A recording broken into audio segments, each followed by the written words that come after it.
Hey y'all, welcome back. It is your girl Tanisha Shanae, Miss Inspiration. If you are a person that struggles with sharing information with family and friends because you are afraid that they're not going to receive that information well and they're going to try to talk you out of it, then this message is absolutely for you. Please stay tuned.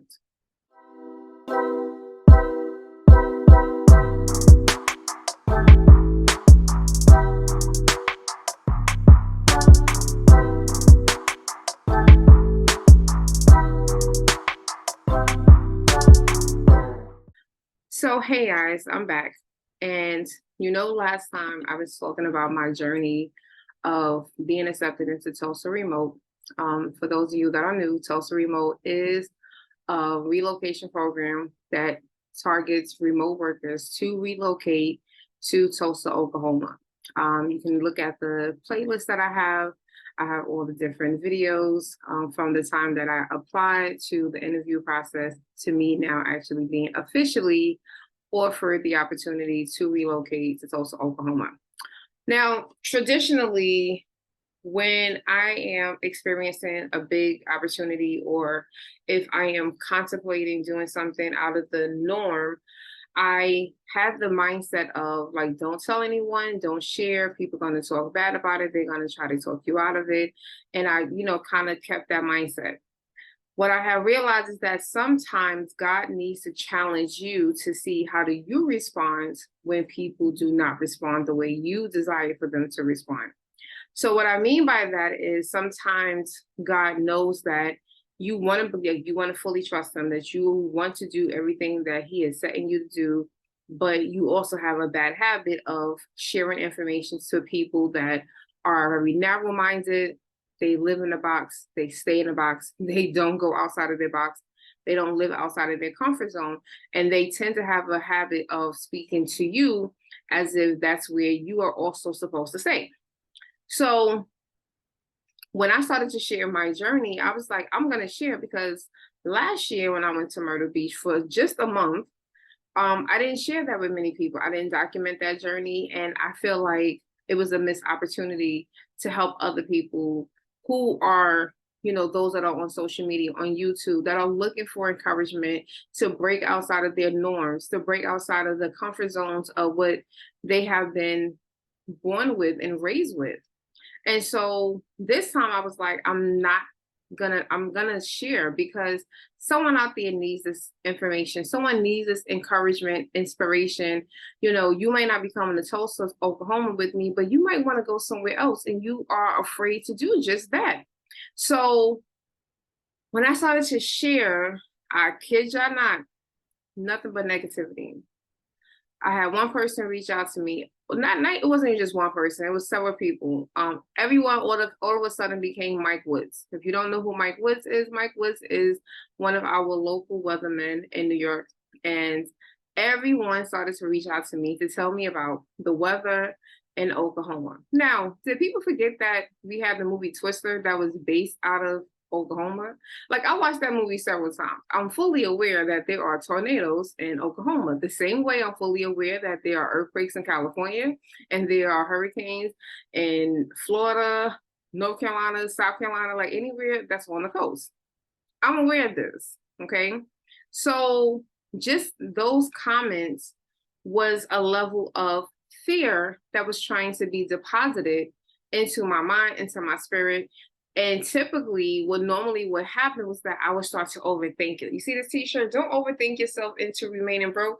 I'm going to do another t-shirt. Don't overthink yourself into remaining stuck. Okay. Because we're not staying stuck. We're not staying in our comfort zone. We're not staying somewhere because now we get into this overthinking habit of, oh my gosh, yes, there are going to be hurricanes. And right, the beautiful part that I have seen so far with Tulsa Remote is that they actually have information and support to to share with us because they know that most of us are coming from the coast, right? We're coming from either the West Coast, the East Coast, and we probably have never encountered or experienced a tornado. So they do have information out there that will and that will assist us in understanding like this is how this works. This is what you should do.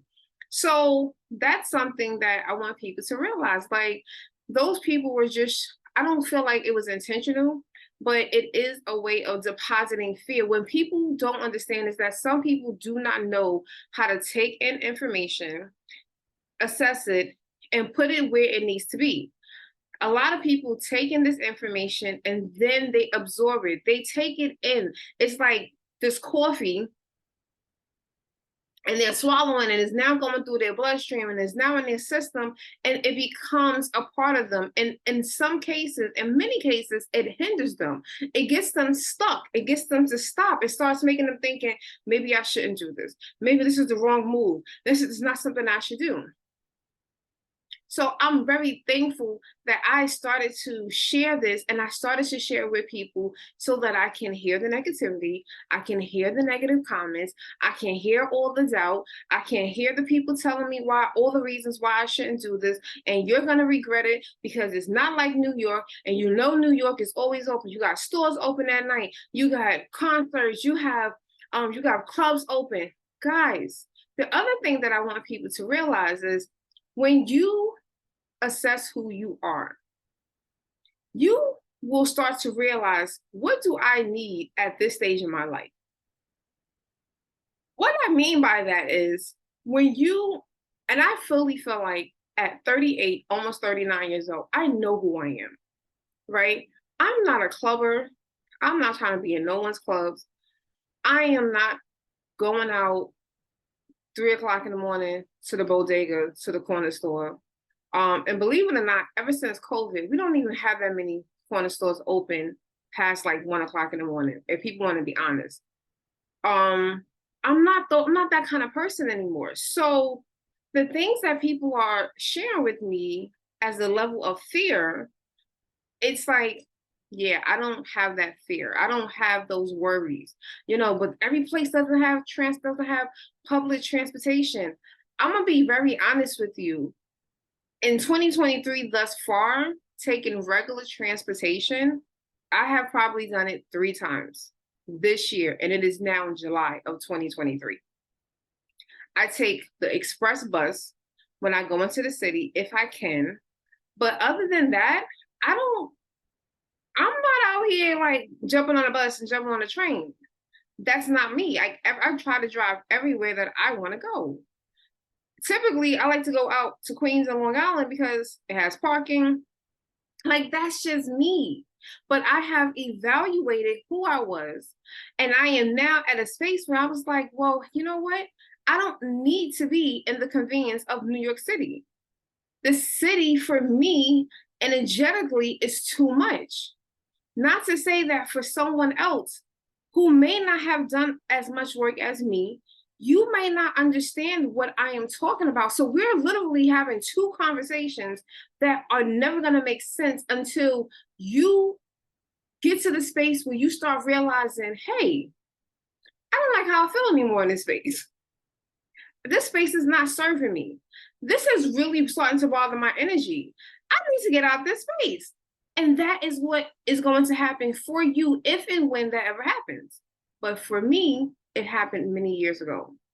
In several years, I have realized I don't need to be here. And I was allowing other people's fears that was deposited into me to stop and to hinder me from making these steps.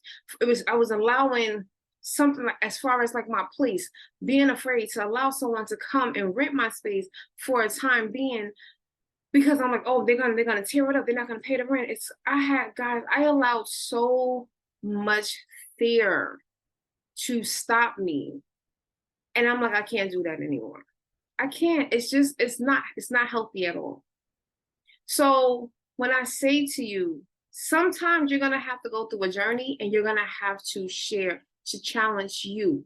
In this particular case, I'm being challenged. How am I receiving this information? Am I internalizing it? Am I allowing it to stop me from following what God is telling me to do? Is it stopping me from believing what God is telling me to do? Am I being double-minded, right? Am I now saying to myself, oh my gosh, I can't do this, or I shouldn't do this? Am I doing that? And I honestly want to tell y'all, like, please don't be that person. Don't allow what these people are saying. A lot of them, they do love you and they do care about you. Absolutely. but they don't know how to articulate that. So all we can typically do is think of all of the negative things that can potentially go wrong. There are some people, that's all that they know. You talk about something new, they're going to talk about everything that can go wrong, all of the negatives. Instead of saying, but you know what? What if you find your peace there? What if you find you a house once the moment that you get there? What if you find the love of your life when you get there? What if your business booms? What if you get a brand new job when you get out there that is like everything that you dream of? What if something good happens? But we are not conditioned that way because we are conditioned to think of everything that could potentially go wrong. And this is why you really might have to go through this season.